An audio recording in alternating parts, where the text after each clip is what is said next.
Hello students, आज हम करेंगे फैक्टर का ऐसे क्वेश्चन जिसमें माइनस का साइन लगा हुआ है। प्लस का लगा रहता है तो ये काफ़ी इजी हो जाता है। आज इसको मैं साइन बदल के आपको कई तरीके से करके दिखाऊंगी। तो जैसे अगर हमारा ये फर्स्ट सम दिया हुआ है 12x² + 7x - 10, तो हमारा सबसे पहला स्टेप क्या होगा, हम 10 को 12 से मल्टीप्लाई करेंगे। ठीक है, हम 10 को 12 से मल्टीप्लाई करेंगे तो क्या आएगा, यहाँ पे आप रफ करके देख लेना।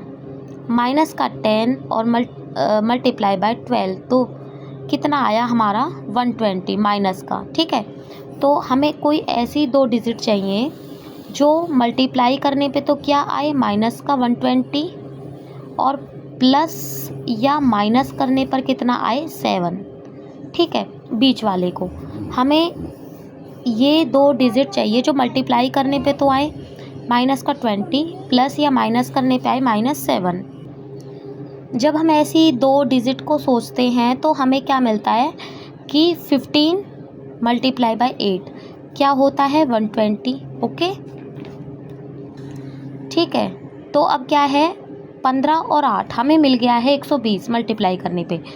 ये तो कोई दिक्कत नहीं है, लेकिन दिक्कत कहाँ आती है, हमें माइनस का चाहिए तो हमें इसमें से एक जो नंबर है उसके आगे माइनस का निशान लगाना होगा। क्योंकि देखो 15 और माइनस का 8 करेंगे तो कितना आएगा हमारा 7, और क्या चाहिए हमें 7 ही चाहिए।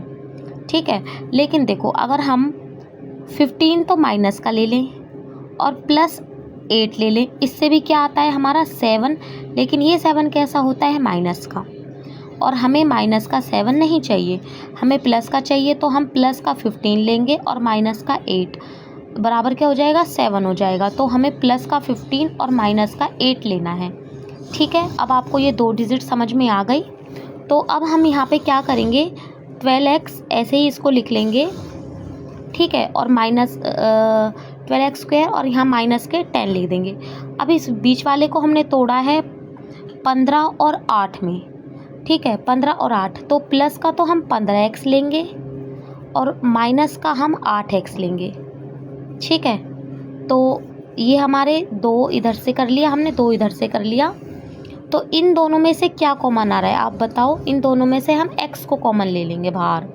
ठीक है, अंदर क्या बचा हमारे पास 3 भी कॉमन आ रहा है। ठीक है, क्योंकि 3 चौक 12 और 3 पंजे 15। ठीक है, तो अंदर क्या बचा, एक 4 बचा और एक x बचा, प्लस इसके अंदर क्या बचा, इसके अंदर बचा हमारा 5 x तो हमने बाहर ले लिया है तो 4x + 5। ठीक है, तो एक और बात, जो यहाँ पर होता है वही सेम यहाँ पर भी होता है, हम एज इट इज़ उतार लेंगे 4x + 5।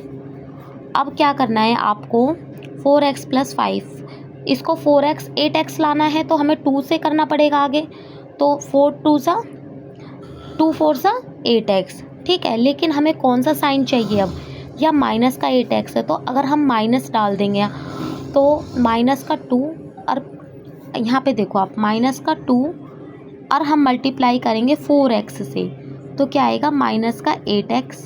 समझ आया, और हमें ये 10 है तो बाहर क्या लिया है हमने माइनस का 2 और इसकी मल्टीप्लाई करेंगे माइनस के 10 से, तो माइनस से माइनस कैंसल, और अंदर क्या बचेगा हमारा, सॉरी यहाँ पे 5 है तो अंदर क्या बचेगा हमारा 10 माइनस का, क्योंकि बड़ी रकम के आगे माइनस है। तो हमने 2 बाहर ले लिया है, ये दोनों सेम है तो हम इनको एक बार लिख लेते हैं 4x + 5। ठीक है, और 3x - 2 इनको हम 0 के इक्वल रख लेते हैं, सारा रफ काम है। ठीक है, इनको हम 0 के इक्वल रख लेते हैं। 4x + 5 एक बार हम इसको 0 के इक्वल रखेंगे और एक बार 3x - 2 = 0। अब 4x = 0, ये माइनस का 5 हो जाएगा। अब क्या आएगा हमारे पास, x = माइनस का 5/4, वैल्यू निकली आई। यहाँ पे आ जाएगा 3x, ये माइनस का है तो यहाँ जाके प्लस का हो जाएगा। x = 2, ये 3 इसके डिवाइड में आ जाएगा, एक वैल्यू आ गई, एक वैल्यू आ गई। ठीक है, अब इसी सम को हम दूसरे तरीके से करके बताती हूँ। अगर यहाँ पर 12x² होता प्लस 7x होता और प्लस का 10 होता तो हम क्या करते, तो भी हमारा सेम था 12x² प्लस का 10। ये जो 7 है उसके वही 2 पार्ट्स करते, हम 2 पार्ट्स में डिवाइड कर देते इसे, इसके टुकड़े करते तो हमें एक 15 मिलता और एक 8 मिलता। यहाँ पर हमें प्लस के मिलते क्योंकि यहाँ प्लस का साइन है, यहाँ भी प्लस का साइन है, तो हमें टेंशन की बात ही नहीं है। प्लस का हम 15 लिख देते हैं x और प्लस का हम 8x लिख देते हैं। अब इन दोनों का ऐसे ही वही सेम मेथड, इससे आप इसको सॉल्व कर लेना आगे। और आपको मैं एक और तरीके से बताती हूँ कि अगर 12x² माइनस का 7x हो और माइनस का ही 10 हो, अब क्या करें, तो वही सेम 12x² ऐसे लिख देंगे, यहाँ पर हम माइनस का 10 लिख देंगे। अब यहाँ पे क्या चाहिए, हमें माइनस का 7x चाहिए, तो इस बार हमें क्या करना होगा, वही 15 और 8, लेकिन अब हम साइन कैसे लगाएंगे ये बताओ। 15 लिखो पहले, ठीक है, और 8 लिख दो। साइन कैसे लगेगा, इन दोनों को माइनस करने पे 7 आए तो माइनस का निशान तो यहाँ लगेगा और प्लस का यहाँ। अब आप बताओ, देखो अब आप यहाँ पे देखो, छोटा सा 15x और प्लस में 8x कितना होता है हमारा, माइनस का 7x, और जो कि हमें यहाँ पर चाहिए। अब इसके वही जोड़े बना लो, ऐसे करके कॉमन ले लो, ब्रैकेट में डाल लो और आंसर को x की वैल्यू निकाल दो। तो मैंने आपको ये एक मेथड, ये 2 मेथड जिसमें दोनों साइन प्लस के हैं, और ये आपको 3 मेथड जिसमें एक साइन माइनस का है, ये वाला भी साइन माइनस का है। तो इसमें कैसे आएगा आंसर भी तीनों में अलग अलग आएंगे। सॉल्व करना और मुझे कमेंट में ज़रूर बताना।